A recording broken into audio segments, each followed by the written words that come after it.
Siapa yang suka silakan beriman, siapa yang suka silakan kufur. Allah saja yang membebaskan, kenapa kalian suruh orang masuk Islam? Ini perkataan mereka.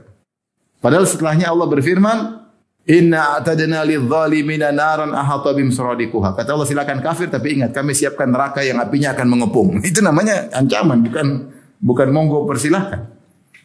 Tapi demikian orang liberal, mereka hanya potong sebagian ayat lupa akhirnya. Sama seperti ini. Allah berfirman, "Fa'budu ma syi'tum min duni." Silakan beribadah yang kalian sukai. Apakah titik di situ? Enggak. Setelah itu ada lanjutannya. Qul innal khasirin alladziina khasiru anfusahum wa ahlihim yaumal qiyamah. Sungguhnya orang merugi yang masuk neraka. Jibril Radio 24 jam nonstop dengerin kajian tanpa ribet. Allah berfirman, "Qul inni umirtu an a'budallaha mukhlishan lahuddin." Katakanlah, sungguhnya aku diperintahkan supaya menyembah Allah dengan memurnikan ketaatan kepadanya dalam menjalankan agama. Wa umirtu di an akuna awwalal muslimin, dan aku diperintahkan supaya menjadi orang yang pertama kali berserah diri ya. Pada ayat ini, ayat yang ke-11 ya. Nabi SAW diperintahkan oleh Allah Subhanahu wa taala untuk berkata kepada umatnya, "Qul inni umirtu an a'budallaha mukhlishan lahuddin." Sungguhnya, katakan Nabi Muhammad, sungguhnya aku diperintahkan untuk memurnikan agama ya kepada Allah Subhanahu wa taala, mengikhlaskan ketaatan hanya kepada Allah Subhanahu wa taala. Dan ini sebagaimana diisyaratkan sebelumnya pada ayat yang kedua, yang di mana Allah berfirman, "Inna anzalna ilaikal kitaba bil haqq fa'budillaha mukhlishan lahuddin." Pada ayat kedua dari surat Az-Zumar Allah berfirman, "Fa'budillah," sembahlah Allah, "mukhlishan lahuddin," dengan memurnikan agama baginya. Di sini jadi ayat kedua Rasulullah SAW diperintahkan untuk beribadah ikhlas kepada Allah. Ada pada ayat ke-11 Rasulullah diperintahkan untuk mengumumkan kepada umatnya, "Qul," katakanlah, yaitu katakanlah kepada kaum muslimin, kepada umat manusia, "Inni umirtu," sungguhnya aku diperintahkan, "an a'budallaha mukhlishan lahuddin." Jadi bukan cuma Nabi beribadah ikhlas saja, tapi dia juga disuruh mengumumkan bahwasanya dia beribadah ikhlas itu karena diperintah oleh Allah Subhanahu wa taala. Maka ayat ini dalil bahwasanya Rasulullah SAW hanyalah seorang hamba. Dia seorang hamba. Makanya dia berkata, Allah berfirman, "Qul," katakanlah Muhammad, "inni umirtu," sungguhnya aku diperintahkan. Yang merintah siapa? Sudah diketahui, yang perintah adalah Allah Subhanahu wa taala. Karena itu Rasulullah SAW adalah hamba yang diperintah dan dilarang oleh Tuhan, oleh Allah Subhanahu wa taala. Ini menunjukkan bahwa Rasulullah bukanlah Tuhan yang diibadahi.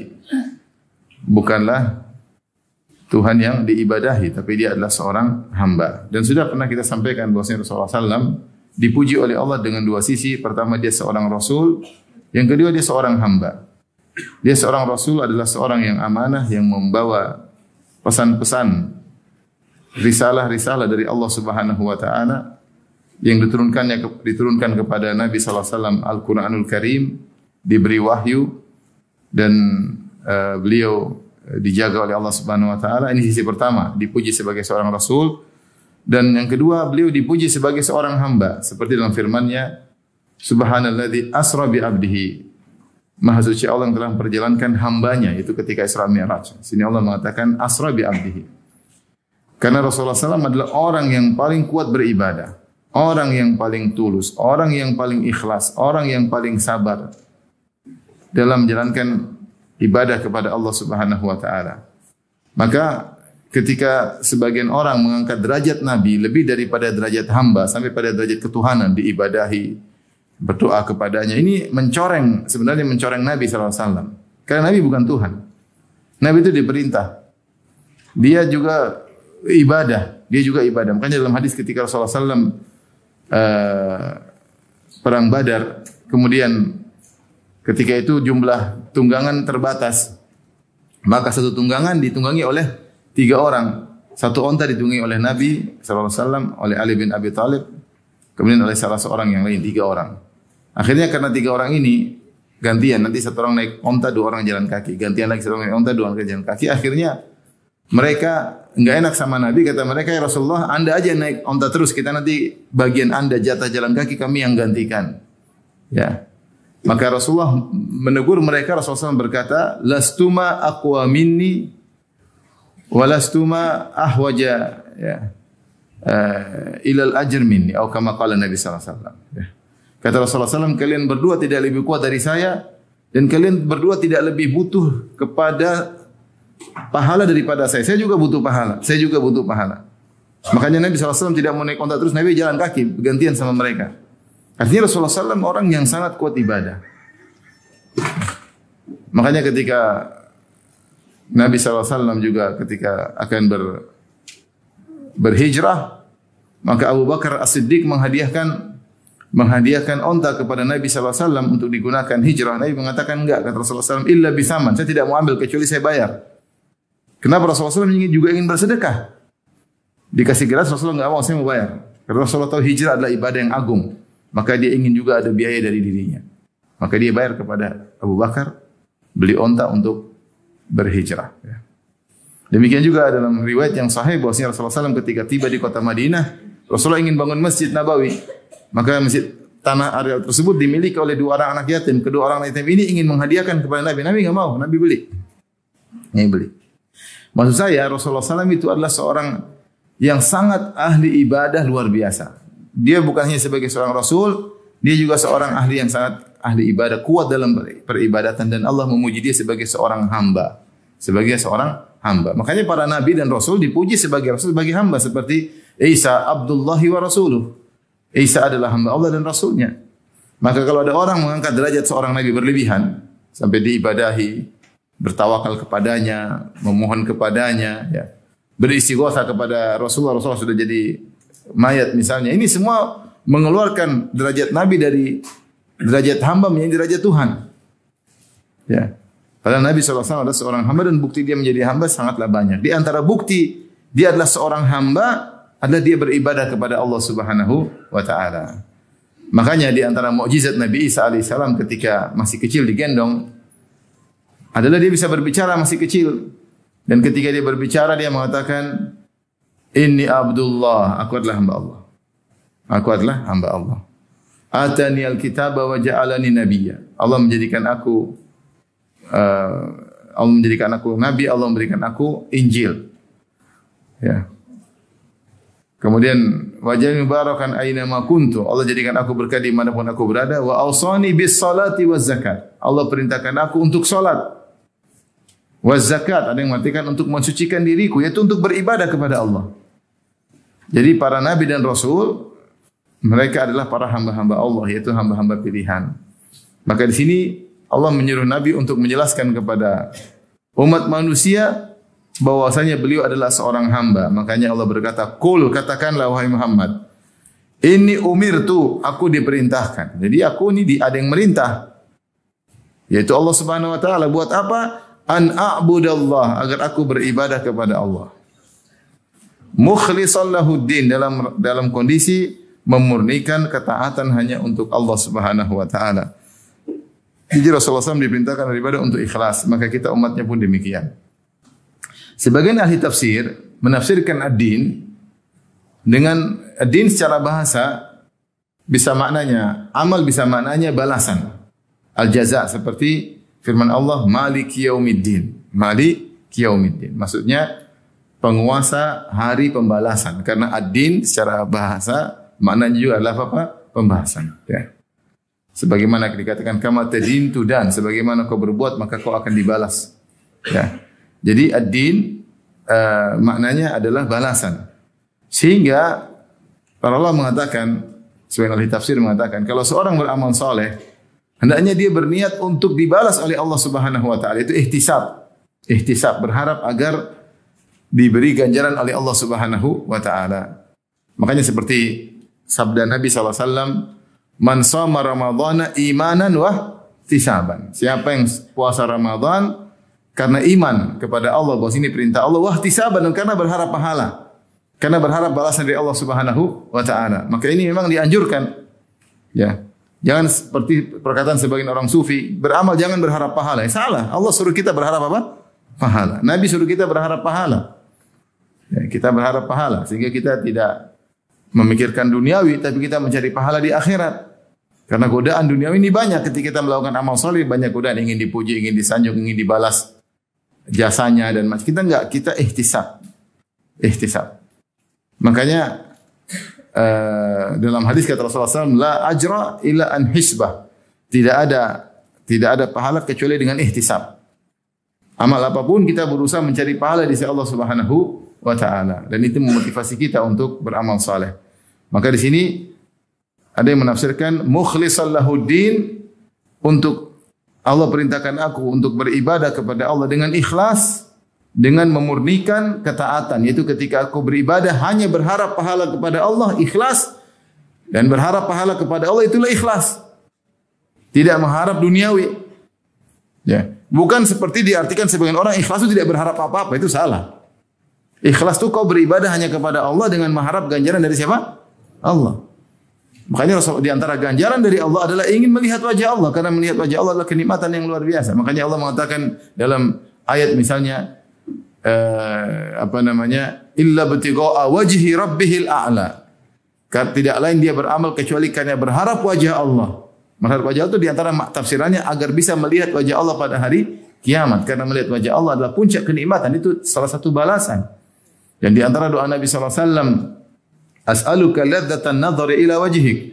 Aku mohon agar bisa memandang kelezatan memandang wajahmu ya Rabb. Jadi seorang ketika beramal saleh dia berusaha ihtisab, berharap pahala dari Allah. Dengan begitu dia lebih ikhlas.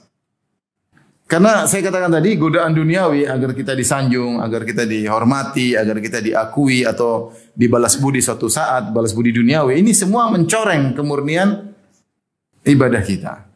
Maka seorang ketika ikhlas, dia tidak mencari pujian dari manusia, dia hanya berharap pengakuan dari Allah, dan dia juga berharap ganjaran dari Allah. Makanya ketaatan disebut dengan ad-din, karena din sendiri maknanya adalah pembalasan. Balasan. Seperti Maliki Yaumiddin. Maka isyarat di antara cara agar kita ikhlas, kita berharap dari Allah Subhanahu wa taala. Tadi, man shoma ramadhana imanan wa ihtisaban. Siapa yang berpuasa karena iman kepada Allah, bukan cuma iman aja, ada tambahan wa ihtisaban, yaitu berharap pahala dari Allah Subhanahu wa taala. Bahkan dalam urusan-urusan duniawi, kalau kita mau dapat pahala harus ihtisab. Harus ihtisab. Dalam hadis Rasulullah SAW berkata, sedekah yang seorang infakkan untuk keluarganya, wa huwa yahtasibuha, dan dia berharap dapat pahala dari sedekah tersebut, infak dia kepada keluarganya, wa huwa yahtasibuha, dan dia berharap dapat pahala, maka itulah sedekah baginya. Itulah sedekah baginya. Jadi kalau seorang memberi nafkah kepada anak istrinya, belikan sesuatu kepada anak istrinya, bayarkan SPP, bayar listrik, niatkan cari pahala. Jadi ringan. Jangan bayar listrik sambil ngomel-ngomel, nggak ada pahalanya. Tapi kalau bayar listrik kita ihtisab, karena infak. Bukankah di antara infak pada keluarga kita bayarkan listrik, ya nggak? Kalau nggak ada listrik kita nggak bisa, susah tinggal. Belikan makanan, belikan nasi padang buat anak istri, ihtisab. Kalau nggak ihtisab cuma duniawi, nggak ada pahala. Jadi ihtisab ini penting. Ihtisab kita berharap pahala dan mengajarkan kita untuk ikhlas. Mengajarkan kita untuk ikhlas, kita tidak mencari duniawi. Tidak mencari dunia. Bahkan kita ngajak anak istri jalan-jalan, kita ihtisab agar menyenangkan mereka, karena Allah menyuruh kita membahagiakan anak istri, dapat pahala. Tapi kalau ihtisab nggak ada pahala. Nggak ada pahala. Seperti dalam hadis juga, lasta tunfiqu nafaqatan tabtaghi biha wajh Allah. Tidaklah engkau memberi suatu nafkah apapun dengan syarat engkau mencari wajah Allah, illa ujirta 'alaiha, kecuali kau dapat pahala. Hatta luqmatal lati taj'aluha fi fimratik, sampai suapan yang kau suapkan ke mulut istrimu. Ada syaratnya. Mencari wajah Allah. Ini penting. Ihtisab ini penting. Sehingga kegiatan kita sehari-hari kita dapat apa? Pahala. Karena kalau bayar listrik berat. Bayar listrik apa? Berat. Apalagi AC-nya banyak, apalagi lagi banyak tamu. Saya kemarin rumah banyak tamu, tahu-tahu saya bayar listrik 6 juta. Berat. 6 juta. Listrik 6 juta, subhanallah. Kamar lagi full, banyak tamu, banyak keluarga, karena ada acara, subhanallah. Bayar listrik 6, sekian. Allahu Akbar. Kalau enggak ikhlas berat ini. Tapi kalau kita ihtisab jadi ringan. Jadi ihtisab jadi apa? Jadi ringan. Bayar SPP juga begitu. SPP anak sekolah juga berat. Apalagi anaknya 5. Waduh. Satu SPP 2 juta aja, kalau 5 berapa? Ya kali sendiri aja. Berat. Tapi kalau kita karena Allah ringan. Istri mau ke salon berat juga. Udah ke salon kemudian mudah-mudahan bertakwa jadi istri soleha. Udah ke salon ternyata enggak soleha kan berat rasanya. Oleh karenanya isyarat mukhlishan lahuddin, aku diperintahkan untuk beribadah kepada dengan ikhlas, mengikhlaskan ketaatan. Ketaatan disebut dengan ad-din, isyarat bahwasanya seorang kalau beramal soleh berharap mendapatkan pahala dari siapa? Allah Subhanahu wa taala. Jadi jangan dengar perkataan sebagian sufi ya, kalau kamu cari beribadah karena mengharap surga, maka ini enggak benar. Kalau kamu meninggalkan masjid karena takut neraka, ini adalah enggak benar, ini ibadah pedagang, ini semua omong kosong. Para nabi semua ingin surga, itu tidak? Semuanya doa minta surga. Nabi Ibrahim yang disebut Khalilur Rahman, kekasih Allah, yang sangat dicintai oleh Allah, yang dia juga sangat mencintai Allah. Dia mengatakan waja'alni min warasati jannatin na'im. Ya Allah, jadikanlah aku pewaris surga yang penuh dengan kenikmatan. Dia minta. Dan dia bertakut, wala tukhzini yauma yub'atsun, dan jangan kau hinakan aku pada hari kebangkitan. Dia takut. Ini katanya enggak boleh takut, enggak boleh berharap surga, omong kosong. Mana ada orang seperti dari dunia aja berharap pamrih dunia. Kita justru diajar, carilah pamrih akhirat supaya kau tidak mengharap pamrih apa? Duniawi. Itulah keikhlasan, mengharap wajah Allah agar bisa melihat wajah, masuk surga melihat wajah Allah Subhanahu wa taala. Baik. Jadi Rasulullah SAW diperintahkan untuk mengiklankan atau mengiklankan, mengumumkan, katakanlah wahai Muhammad, inni umirtu, sungguhnya aku diperintahkan, aku ini hamba, bukan Tuhan, tidak diibadahi. Diperintahkan buat apa? An a'budallah, agar beribadah kepada dengan ikhlas. Ikhlas. Makanya Rasulullah SAW ketika haji, Rasulullah SAW berkata, Allahumma hajjatun la riya fiha. Ya Allah, inilah hajiku, tidak ada riya di dalamnya. Aku ikhlas. Kemudian ayat berikutnya, wa umirtu li an akuna awwalal muslimin, dan aku diperintahkan untuk menjadi orang yang pertama kali Islam. Ya. Kalau yang pertama, ini sebagian ulama seperti Tahir bin Ashur menyebutkan di sini dua-dua umirtu, aku diperintahkan, ayat ke-11, ayat 12 juga aku diperintahkan. Taib, yang ayat ke-11 aku diperintahkan untuk jelaskan al-ma'mur bihi, maksudnya aku diperintahkan untuk apa? Untuk ibadah dengan ikhlas. Yang kedua, perintahnya apa? Al-ma'mur li ajlihi, yaitu aku diperintahkan dengan tujuan. Aku beribadah ikhlas, tujuannya apa? Yaitu dengan ibadah yang kualitas tinggi. Aku adalah orang yang pertama kali menyerahkan diri. Taib. Kita tahu konsekuensi Nabi SAW adalah seorang Nabi. Tentu dia yang pertama kali Islam, ya enggak? Dia seorang Nabi, baru kemudian yang Islam berikutnya Khadijah, Abu Bakar. Ya. Kalau gitu, apakah maksud Allah Nabi diperintahkan untuk menjadi orang Islam pertama? Tentunya tidak. Karena Nabi secara otomatis, secara zaman, secara waktu, dia yang pertama kali Islam. Paham atau tidak? Terus buat apa dia diperintahkan? Itu tahsilul hasil. Bagaimana diperintahkan sesuatu yang sudah terjadi pada Nabi?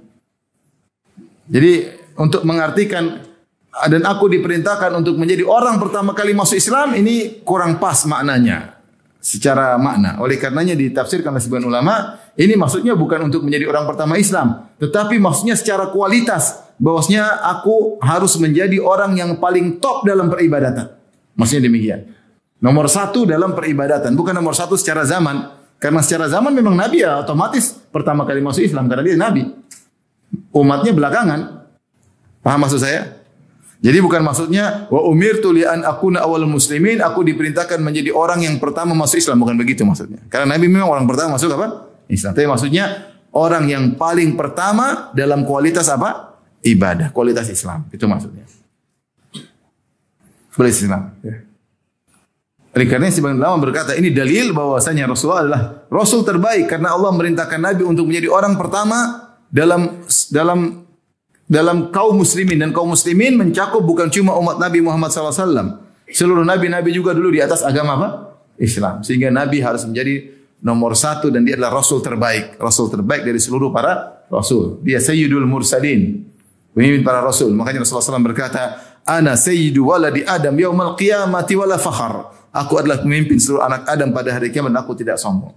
Ana awwalu man yanshaqqu anhul qabr yaumal qiyamah wala fakhar. Dan aku adalah orang yang pertama kali keluar dari kuburan pada hari kiamat dan aku tidak sombong.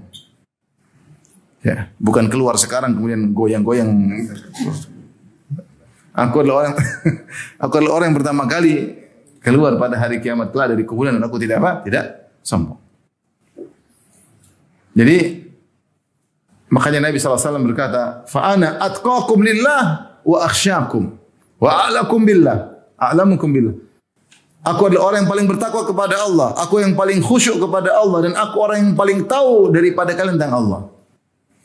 Ketika ada 3 orang datang kepada istri Nabi, yas'aluna an ibadati Nabi sallallahu alaihi wasallam, ya, fi ahli atau fi sir. Ada 3 orang yang semangat beribadah di kalangan para sahabat datang kepada istri Nabi, bertanya tentang bagaimana ibadah Nabi di rumah, karena mereka enggak tahu. Kalau di luar mereka bisa lihat Nabi di masjid, Nabi lagi safar. Tapi kalau di rumah Nabi ibadahnya bagaimana? Maka akhirnya istri Nabi kabarkan Nabi itu begini. Faka'annahum taqalluha. Kemudian mereka menganggap ibadah Nabi segitu. Nabi udah diampuni dosa yang terlalu akan datang. Kalau Nabi segitu kita harus lebih banyak. Ini secara logika, mereka pakai logika. Nabi sudah dijamin masuk surga, kalau ibadahnya 10 kita harus 100 karena kita enggak terjamin. Logika mereka oke. Benar atau tidak? Kalau Nabi yang sudah dijamin masuk surga, kalau taruhlah ibadahnya 10, kita yang tidak jelas harusnya ibadahnya 20 supaya kita selamat.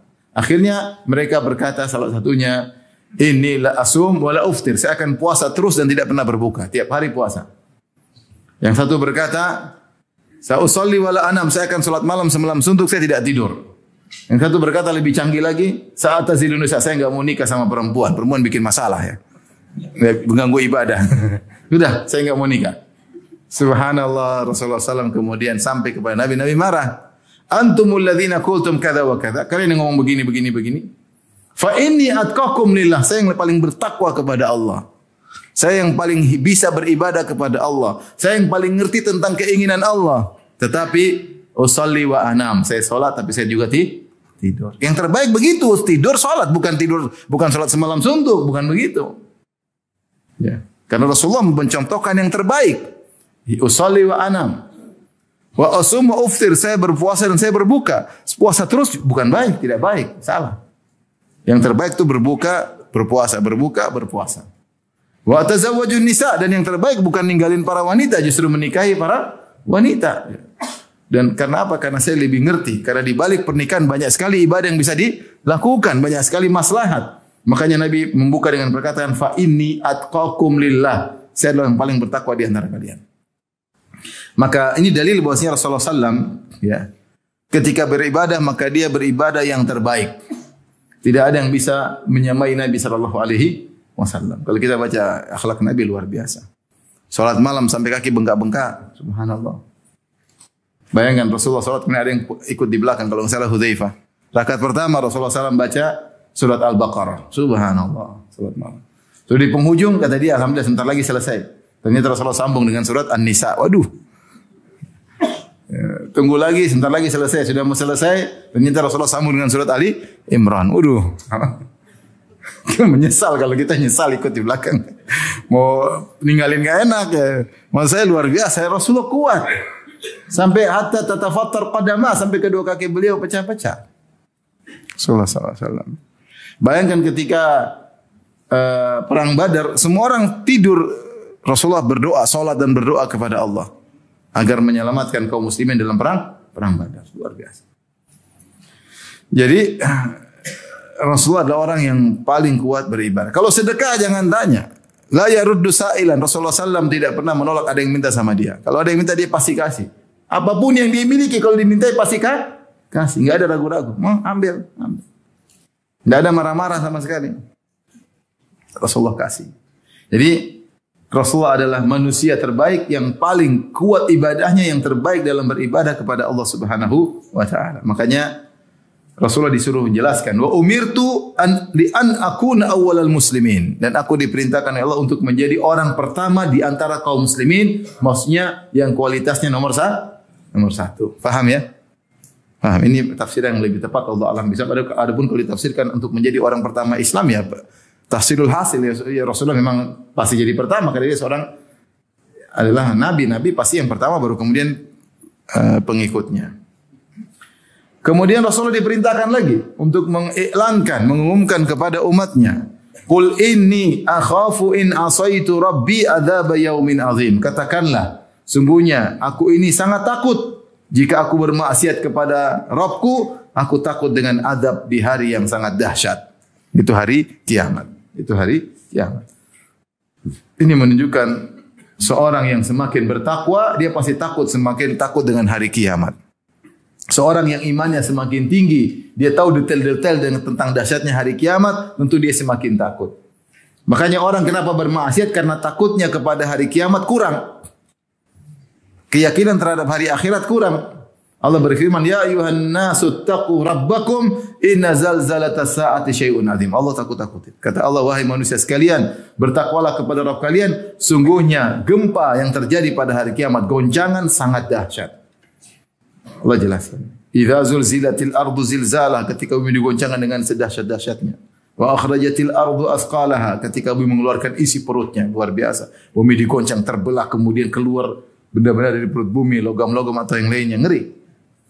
Idza sama'u fatarat wa idzal kawakibun tathar, ketika langit terbelah, ketika bintang-bintang berjatuhan. Ini semua hari kiamat dahsyat. Ini baru proses hari kiamatnya, belum proses hari kebangkitan, belum berdiri di bawah terik matahari dengan jarak 1 mil, belum disidang, belum mengeri semuanya. Makanya ketika orang kurang beriman kepada hari kiamat, dia berani bermaksiat, dia berani berbuat zalim. Kenapa? Ada cuek terhadap hari kiamat. Allah berfirman, "Wailul lil mutaffifin alladzina idza iktalu 'alan nasi yastawfun wa idza kaluhum aw wazanuhum yukhsirun ala yadhunnu ulaika annahum mab'utsun liyaumin 'adzim yauma yaqumun nasu rabbil alamin." Celaka bagi orang-orang yang mengurangi takaran dan timbangan. Kurangi sedikit. Harusnya 10 kilo dia jadikan 9 kilo 9 ons. 1 ons dia kurang. Harusnya 10 liter dia bikin 9 liter sama 9,9 liter. Dikurangi. Orang yang beli tidak tahu, tapi Allah tahu. Kalau mereka jual, mereka kurangi timbangan. Kalau mereka beli, mau timbangannya dipenuhi. Kata Allah, "Ala yadhunnu ulaika annahum mab'utsun." Tidakkah mereka meyakini bahwasanya mereka akan dibangkitkan di yaumin azim, di hari yang dahsyat. Artinya mereka tuh kurang yakin dengan hari kebangkitan. Kalau mereka yakin ada hari kiamat, maka mereka pasti takut melakukan kezaliman. Makanya orang yang paling takut dengan dahsyatnya hari kiamat, orang yang paling bertakwa. Nabi takut. Satu maksiat dia takut, dia mengatakan, dan Allah suruh dia iklankan, umumkan. "Qul inni akhafu," katakanlah sungguhnya aku ini, pakai sesungguhnya. Aku ini takut. "In asaitu rabbi," kalau aku bermaksiat kepada Rabbku. "Adzab yaumin azim," azab di hari yang sangat dahsyat. Oleh karenanya, di antara sebab seorang masuk surga karena dia takut dengan hari kiamat. Seperti Allah sebutkan dalam Al-Quran ketika penghuni surga saling berkumpul, fa aqbala ba'dhum 'ala ba'dhin yatasaalun, mereka saling ngobrol di antara mereka, saling berhadap-hadapan. Mereka berkata, bagaimana masuk surga? Qalu inna kunna qablu fi ahlina musyfiqin. Kami dulu di tengah-tengah keluar dalam kondisi musyfiqin. Musyfiqin artinya takut. Famanna Allahu alaina wa waqana 'adzabas samum. Kami takut dengan azab yang mengerikan. Azab neraka jahanam. Maka Allah, karena kami takut dulu dengan neraka jahanam, pada hari kiamat kelak, akhirnya pada hari kiamat sekarang, famanna Allahu alaina. Maka gara-gara kami takut tersebut, Allah menganugerahkan kami dengan ketenangan, maka Allah selamatkan kami dari azab neraka jahanam. Siapa yang takut dengan neraka di dunia, dia akan selamat dari azab neraka di akhirat. Jadi seorang yang semakin bertakwa, dia semakin takut dengan hari tersebut, sehingga dia persiapan. Kalau enggak beriman, cuek aja. Mau zalimi orang, ngomong sembarang, mau zalimi keluarga, zalimi istri, zalimi anak, zalimi suami, cuek aja. Ada Rasulullah tidak demikian. Qul inni akhafu in asaitu rabbi adzab yaumin azim. Ya. Katakanlah, aku ini takut kalau aku bermaksiat kepada Rabbku, aku takut dengan azab yang di hari yang sangat dahsyat, itu hari kiamat. Qulillaha a'budu mukhlishan lahu dini. Disuruh lagi untuk umumkan. Katakanlah, kepada Allah lah aku hanya beribadah dan dengan mengikhlaskan, memurnikan ketaatanku. Di sini Allah disebutkan dahulu padahal dia secara urutan adalah objek, subjeknya aku, predikat beribadah, Allah adalah objek. Tapi dalam bahasa Arab kalau objek didahulukan sebelum subjek dan predikat maka memberikan pembatasan, itu hanya, kalau kita artikan hanya. Makanya dikatakan, katakanlah hanya Allah, Allah, karena objek didahulukan. Hanya kepada Allah aku beribadah dengan memurnikan segala ketaatan kepadanya. Diulangi lagi. Ya. Tadi pertama aku diperintahkan beribadah kepada Allah. Sekarang ditekankan, hanya kepada Allah aku beribadah. Semakin ikhlas ditekankan lagi dengan takbir atau ungkapan yang berbeda di mana objek didahulukan. Qulillaha a'budu mukhlishan lahuddin. Katakanlah hanya kepada Allah aku beribadah dengan memurnikan ketaatanku.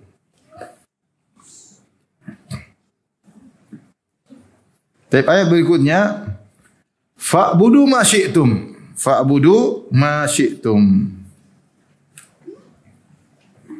Sembahlah, maka kalian orang-orang musyrikin Quraisy, sembahlah apa saja yang kalian sukai. Sembahlah apa saja yang kalian sukai. Di sini ada dua tafsiran. Apa maksudnya? Fa'budullaha ma syi'tum min dunih. Kalau begitu, sembahlah apa yang kalian sukai selain Allah, terserah. Ada yang mengatakan maknanya tahaddi, itu tantangan. Itu Rasulullah mengatakan, silakan kalian menyembah selain Allah, saya tetap menyembah Allah. Karena ayat-ayat sebelumnya Rasulullah disuruh iklankan kepada orang-orang kafir Quraisy, kepada manusia bahwasanya dia hanya beribadah kepada Allah. Adapun kalian terserah, nyembahlah. Ini seperti apa? Lakum dinukum waliyadin. Ya. Bagi kalian agama kalian, bagi agama kalian. Agama. Kalian menyembah apapun, aku tidak akan ikut-ikutan. Ini tafsir pertama. Jadi Rasulullah suruh, ya terserah kalian. Silakan kalian menyembah, kalian sukai. Adapun aku hanya beribadah kepada Allah. Ini tafsiran pertama. Tafsiran kedua, firman Allah, fa'budu ma syi'tum min dunih, maksudnya litahdid. Kalau tadi litahaddi, yang kedua litahdid. Tahdid itu ancaman. Seakan-akan dia berkata, aku ini ikhlas beribadah kepada Allah. Kalian terserah, monggo. Ingat ya, neraka, monggo. Itu namanya ancaman. Mau syirik? Silakan, monggo. Neraka ya. Jadi ini salah satu uslub atau metode dalam Quran. Terkadang menyebutkan sesuatu bukan perintah, tapi itu apa? Ancaman. Seperti firman Allah ini, fa'budu ma syi'tum min dunih. Silakanlah beribadah kepada Allah yang kalian sukai. Dalam ayat yang lain, i'malu ma syi'tum. Amalkan yang kalian sukai. Seperti ayat yang lain kata Allah Subhanahu wa taala,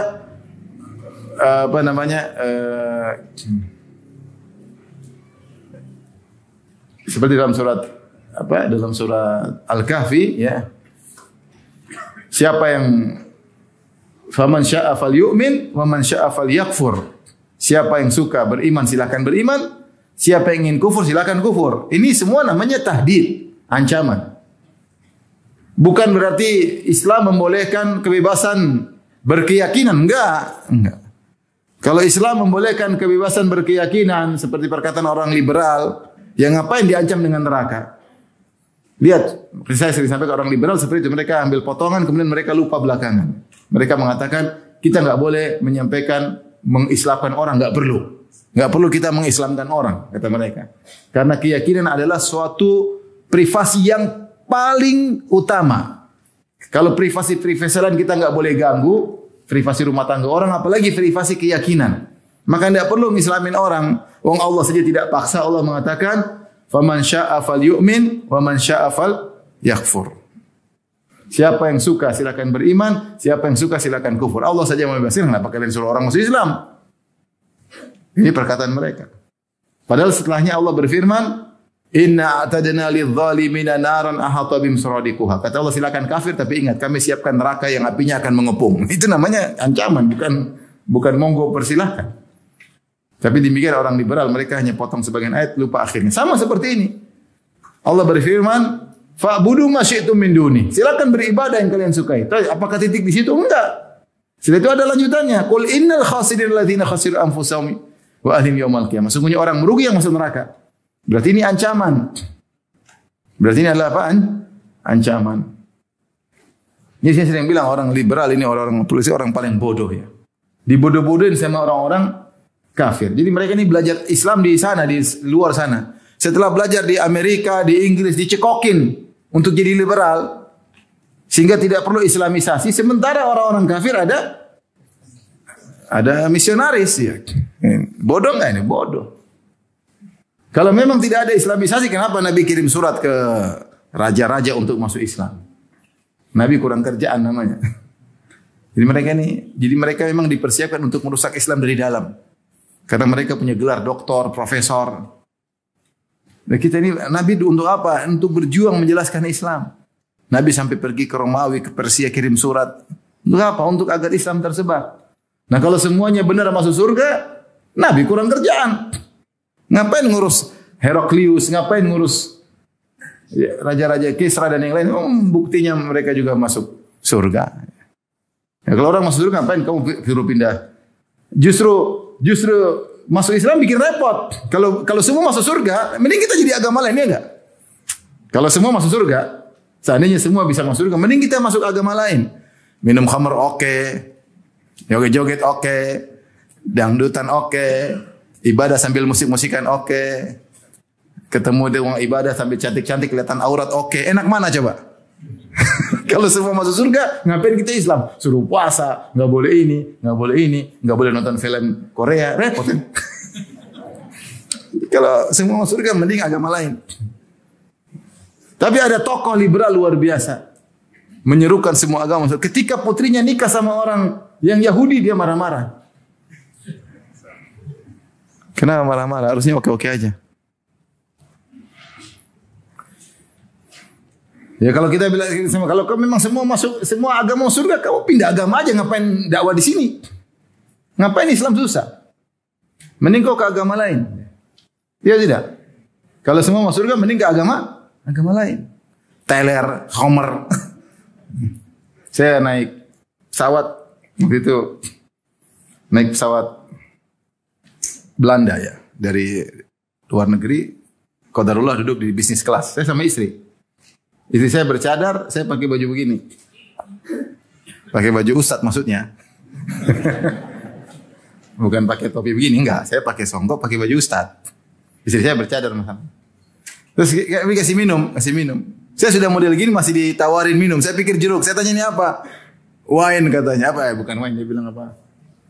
Intinya itu adalah bir. Wah, ini kita sudah pakai baju, saya sudah pakai cadar masih kasih bir. Untung saya tanya, saya pikir jas jeruk. Jadi kan sudah terima. Ya, apa ini? Apa dia bilang apa? Saya lupa apa. Apa selain wine apa namanya? Sempen, iya sempen. Dikasih sempen. Iya, dikasih sempen ya. Subhanallah saya. Kenapa wajar? Karena ustadz mereka juga tukang mabok, jadi biasa. Iya enggak? Ustaz, bahkan mereka ada hari agama dengan mabok-mabokan, dengan minum sempen, minum wine ada. Jadi kalau kita bilang semua agama surga, mending saya bukan orang Islam. Kalau semua orang agama masuk apa? Surga. Mau minum khamar, mau apa, mau disco, mau joget, mau apa bebas. Menonton film Korea, nonton film India, aman. Kenapa kita bertahan seperti ini? Larang-larang kita tinggalkan karena kita tahu agama tauhid cuma apa? Islam. Jadi tidak ada dalam Al-Quran bahwa Allah mengatakan bebas beragama. Enggak ada. Kalau Allah bilang bebas, pasti itu ancaman. Fa'budu ma syi'tum. Silakan sembah selain Allah yang kalian sukai. Tapi ingat, qul innal khasirina anfusahum wa ahlihim yaumil qiyamah. Ingat, masuk neraka. Faman syaa falyu'min wa man syaa falyakfur. Siapa yang mau masuk beriman silakan, yang mau kafir silakan. Tapi ingat, inna a'tadna lidh-dhalimina naran ahata bihim suradiquha. Kami siapkan neraka untuk mengepung apinya, mengepung orang kafir. Ini semua ancaman. Enggak ada ayat bilang bebas. Semua mau surga. Itu omong kosongnya orang apa? Liberal. Tapi di sini Allah berfirman, fa'budu ma syi'tum min dunih. Beribadalah kepada siapa yang kalian sukai selain Allah. Tapi ingat, qul innal khasirina alladhina khasiru anfusahum wa ahlihim yaumal qiyamah. Sungguhnya orang yang merugi itu adalah yang merugikan diri mereka dan merugikan keluarga mereka pada hari kiamat kelak. Kita di dunia namanya rugi, itu pedagang, modal banyak kemudian tidak dapat untung. modal habis. Itu namanya rugi. Kita mau dagang atau masuk di tender atau masuk di jual beli modal 1 miliar. Ternyata uang kembali tinggal 100 juta. Berarti rugi berapa? 900 juta. Itu namanya rugi. Di antara bentuk kerugian ketika seorang rugi ternyata anak yang dia cintai meninggal dunia. Dia sedih. Istri yang dia cintai meninggal dunia. Ini semua kerugian. Tapi ini kerugian gak ada apa-apanya dibanding kerugian di akhirat. Kita sakit, kita merasa waduh sudah berusaha olahraga ternyata sakit. Kayaknya rugi. Usaha kita rugi. Olahraga sakit. Merasa rugi. Perjuangan banyak. Udah belajar bayar banyak ternyata tidak berhasil. Rugi. Itu namanya berobat uang banyak tapi rugi, tidak sembuh. Itu kerugian. Benar itu rugi secara bahasa. Tapi rugi ringan. Rugi yang berat itu yang sesungguhnya di akhirat. Sebagaimana kesuksesan yang sesungguhnya adalah di akhirat, bukan di dunia. Benar kalau kita punya modal 100 juta, untung 1 miliar, sukses. Benar. Sukses kita punya rumah mewah, punya mobil mewah, sukses dunia, benar. Semua orang hormat sama kita, jabatan kita paling tinggi, sukses. Tapi itu bukan sukses yang sesungguhnya. Sukses yang sesungguhnya adalah selamat dari neraka jahanam. Faman zuhziya 'anil nar wa udkhilal jannata faqad faz. Siapa yang selamat dari neraka dan dimasukkan surga, maka dialah yang menang, dia yang sukses. Wa mal hayatud dunya illa mata'ul ghurur. Dan tidaklah kehidupan dunia kecuali hanyalah kenikmatan yang menipu. Sama kerugian di dunia juga banyak. Ini rugi, tapi kerugian sungguhnya kerugian di akhirat. Makanya Allah berfirman, "Qul innal khasirina alladziina khasiru anfusahum." Sungguhnya orang-orang yang benar-benar merugi, seakan-akan kerugian yang lainnya tidak ada nilainya. Inilah kerugian yang sesungguhnya. Qul innal khasirina, sungguhnya orang yang merugi. Di sini ada alif lam, sekarang maknanya inilah orang-orang yang sungguh-sungguh merugi, bukan yang lainnya. Siapa mereka? Alladzina khasiru anfusahum, yang telah merugikan diri mereka. Maksudnya apa? Merugikan diri mereka. Ada dua sisi, ya. Ternyata mereka di akhirat masuk neraka jahanam. Berbeda orang beriman. Orang beriman mereka tidak merugikan diri mereka, bahkan mereka membahagiakan diri mereka. Di dunia mereka beramal soleh. Di akhirat mereka dapat kenikmatan abadi. Mereka ini di dunia ternyata waktu mereka, umur mereka membuat mereka semakin tersiksa. Karena waktu dan hari mereka terisi dengan kemaksiatan, dengan kekufuran. Jadi kehidupan mereka di dunia menjadikan mereka semakin tersiksa di akhirat. Ini pendapat. Pendapat lain mengatakan, kenapa dikatakan mereka merugi? Karena mereka selama ini mereka menyangka mereka akan masuk surga. Ternyata mereka masuk apa? Neraka. Seperti sebagian orang meyakini yang penting percaya bahwasanya ada anak Tuhan menebus dosa, selesai. Dosa kita ditebus, selesai. Kalau ingin selamat, tidak menjadi domba-domba yang tersesat, harus meyakini bahwasanya ada penebus dosa. Kalau dia meyakini penebus dosa, kok tidak tersesat lagi? Ternyata pada hari kiamat kelak mereka semua akan dikumpulkan miliaran manusia yang meyakini Isa adalah penebus dosa, anak Tuhan. Maka Allah akan bertanya kepada Nabi Isa pada hari kiamat kelak, "Ya Isa, ya anta Isa bin Maryam, anta qulta lin-nasi ittakhiduni wa ummi ilahaini min dunillah." Wahai Isa, apa kau pernah berkata kepada umatmu, kepada manusia, jadikanlah aku dan ibuku Tuhan-Tuhan selain Allah? Nabi Isa mengatakan tidak pernah. Tidak pernah. Sungguh ketika itu mereka sangat merugi. Karena mereka selama ini menyangka mereka akan selamat masuk surga. Ternyata pada hari kiamat, sang penebus dosa tadi yang mereka yakini penebus dosa berlepas diri. Merugi sekali. Merugi sekali. Merugi. Merasa selamat ternyata tidak selamat. Qul innal khasirin alladziina khasiru anfusahum, sehingga diri mereka pun tidak selamat.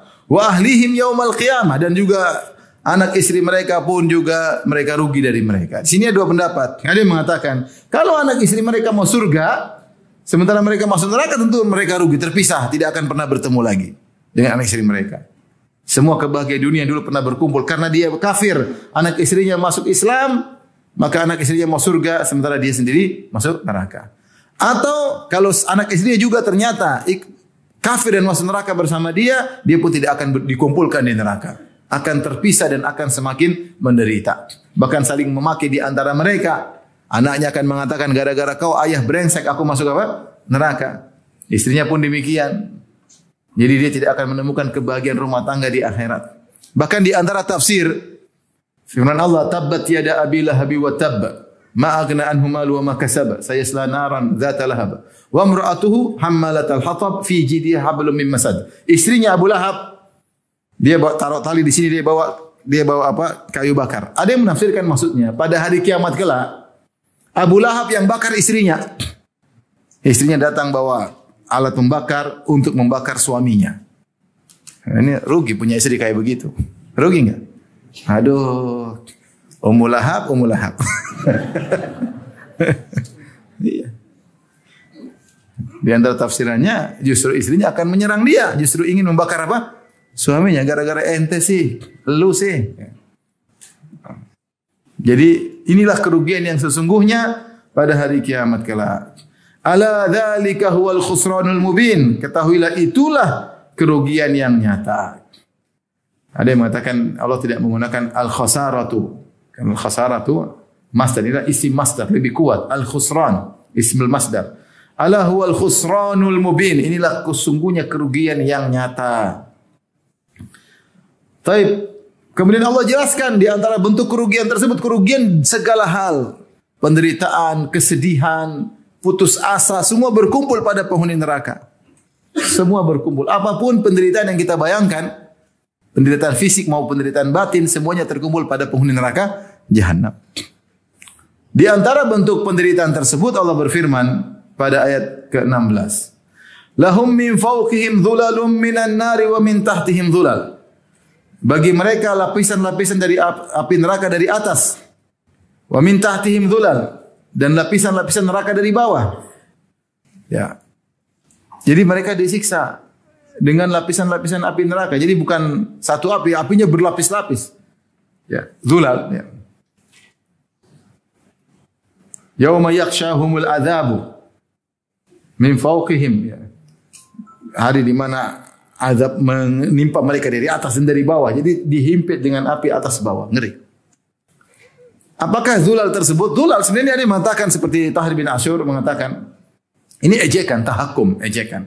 Karena orang ketika dalam kondisi panas dia butuh naungan, zil. Dia butuh naungan. Naungan. Allah sebut maka pada hari itu berkumpulah naungan-naungan menimpanya, tapi naungan-naungan tersebut dari api neraka. Apakah berupa logam cair yang panas ataukah berupa api, pokoknya mereka ditimpa api dari atas dan bawah.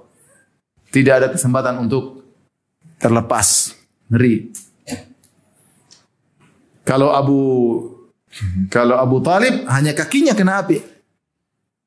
Kata Nabi sallallahu alaihi wasallam, "Inna ahwana an-nasi adzaban yaumal qiyamah Abu Talib."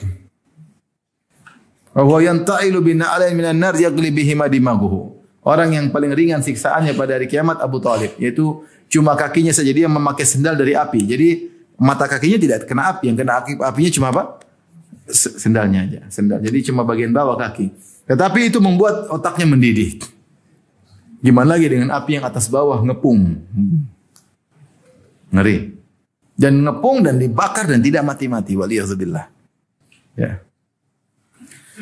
Maka ini mengerikan. Makanya Allah berfirman, "Dzalika yukhawwifullahu bihi ibadah." Demikianlah Allah menakuti hamba-hambanya dengan siksaan seperti ini. Ya ibadi fattaqun, oleh karenanya wahai hambaku, bertakwalah kepadaku. Jangan coba-coba neraka. Jangan coba-coba syirik. Jangan coba-coba. Jangan coba-coba neraka. Jangan coba-coba berbuat kesyirikan. Jangan coba-coba bermaksiat. Segera bertobat kepada Allah Subhanahu wa taala. Tidak ada yang kuat berhadapan dengan api neraka Jahannam. Terpisah dari keluarga, dibakar bersama keluarga di neraka Jahannam. Waliyadzubillah. Allah Subhanahu wa taala menjelaskan tentang bahaya berbuat kesyirikan. Siapa yang berbuat syirik itulah kerugian yang sesungguhnya. Setelah itu Allah menyebutkan tentang golongan berikutnya yang masuk surga. Itu di antara metode Allah melakukan komparasi. Ini banyak. Allah sering menyebutkan surga, Allah sebutkan neraka. Allah sebutkan penghuni, ciri-ciri penghuni surga, Allah sebutkan ciri-ciri penghuni neraka. Itu di antara metode Al-Quran. Demikian juga banyak metode Nabi, seperti Nabi disebutkan yang baik, Nabi disebutkan contoh yang buruk. Sehingga orang langsung bisa membandingkan. Tapi setelah itu Allah sebutkan tentang orang-orang yang baik, yang ikhlas, Para penghuni surga. Kata Allah Subhanahu wa taala, "Walladzina jatanabut taghuta ayya'buduha." Dan orang-orang menjauhi tagut, yaitu mereka tidak menyembah tagut-tagut tersebut. Tagut-tagut itu kullu man ubida min dunillah, semua yang disembah selain Allah. Berhala, apapun yang disembah selain Allah namanya tagut. Yaitu orang-orang yang meninggalkan peribadatan kepada tagut-tagut. Mereka hanya beribadah kepada Allah Subhanahu wa taala. Mereka tidak bakalan beribadah kepada malaikat, tidak akan beribadah kepada nabi, tidak beribadah kepada mayat, tidak beribadah kepada matahari dan bulan, apalagi pohon, sapi, hewan-hewan, tidak ada. Mereka hanya bertawakal dan berharap berdoa hanya kepada siapa? Allah Subhanahu wa taala. Wa anabu ilallah, dan mereka kembali kepada Allah. Anabu, ada yang mengatakan maknanya adalah rujuk, kembali kepada Allah. Ada yang mengatakan bertobat kepada Allah Subhanahu wa taala, ada yang mengatakan iqbal ala Allah, semangat beribadah.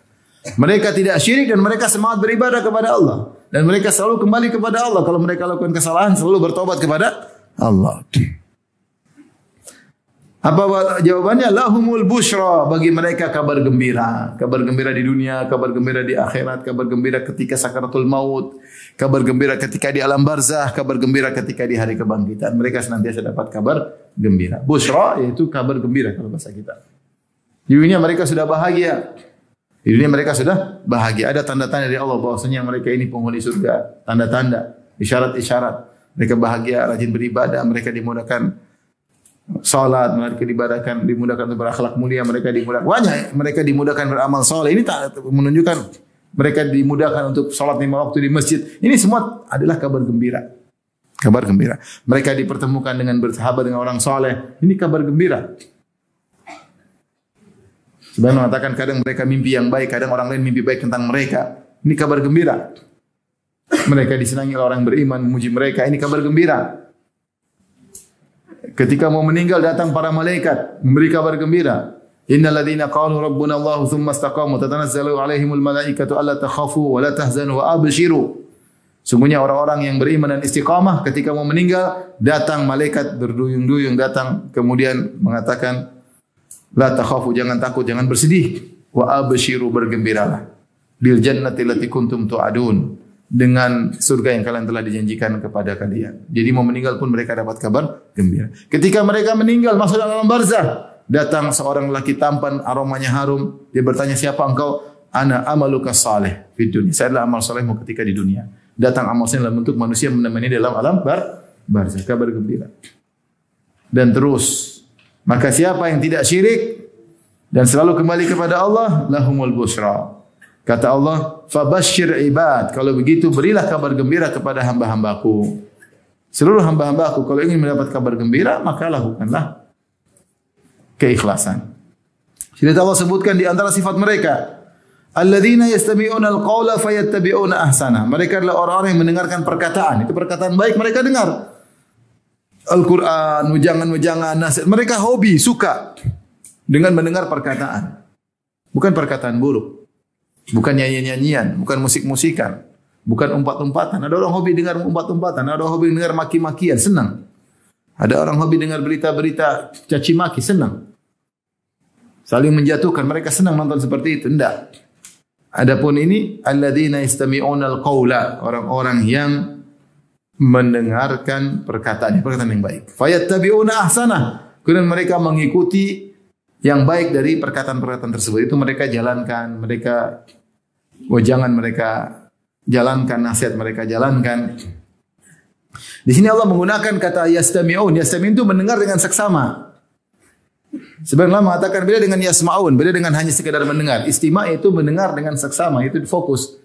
Sehingga sebenarnya membedakan kalau ada orang baca Quran, kalau sekedar dengar, ketika dia baca ayat sajadah kita enggak ikut sajadah. Tapi kalau kita dengar dengan istima', dia baca Al-Quran dari ayat kita dengar dengan tenang, mengikuti. Ketika dia baca ayat sajadah, dia sujud sajadah, kita juga sujud apa? Sajadah. Karena kita istima'.